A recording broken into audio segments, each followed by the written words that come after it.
दर्शकों, जब हम जनक की दत्तक पुत्री देवी सीता के बारे में बात करना शुरू करते हैं, तो यह वास्तव में घटनाओं की एक अद्भुत श्रृंखला बन जाती है। रामायण से महाभारत तक सीता की भूमिका असाधारण रही है।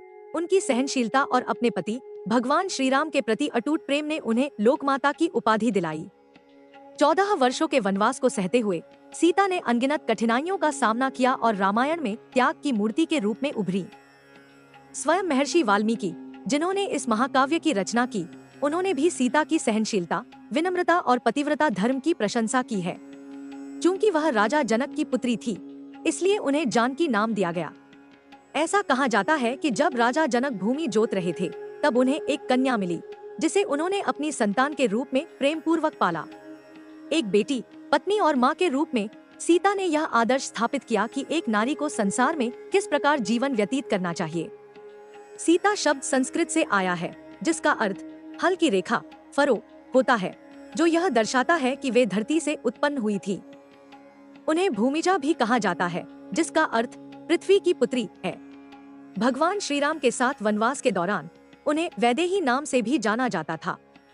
हालांकि राजा जनक द्वारा सीता के विवाह के समय राजा दशरथ से कहे गए शब्द अत्यंत अद्वितीय हैं और वेदों तथा पुराणों में दर्ज हैं। दशरथ ने कहा था, उर्मिला, मेरी पुत्री सीता केवल एक साधारण पुत्री नहीं है। वह वही पुत्री है जिसने अपने पिता की मनोकामना पूरी की। वह बड़ी पुत्री है, प्रिय पुत्री है। जब वह मेरे पास आई, तब वह केवल 6 या 7 वर्ष की थी। वह अवश्य ही कोई दिव्य कन्या रही होगी या किसी ऋषि की पुत्री होगी। मुझे वह क्षण आज भी स्पष्ट रूप से याद है। जब मैं यज्ञ के लिए भूमि तैयार करने हेतु हल चला रहा था, तब मैंने उसे पाया, एक सुनहरे रंग की दिव्य आभा वाली कन्या, जिसकी चमकती हुई आंखें और दमकते हुए गाल थे। मुझे नहीं पता था कि वह कहां से आई थी और उसे वहां कौन छोड़ गया था। वह ठीक उसी स्थान पर खड़ी थी जहां मेरे हल की नोक गई थी। इसी कारण उसका नाम सीता रखा गया। जब मैंने उसे इस नाम से पुकारा, तो उसने हाँ कहकर उत्तर दिया। मैंने उसे अपनी पुत्री मान लिया। वह मेरे 7 जन्मों की पुण्य संपदा थी। आज भी सीता के जन्मस्थान को लेकर विभिन्न मत हैं।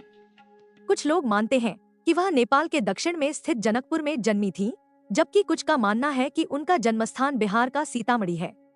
वेदों और पुराणों के अनुसार अपने पूर्व जन्म में सीता का नाम वेदवती था।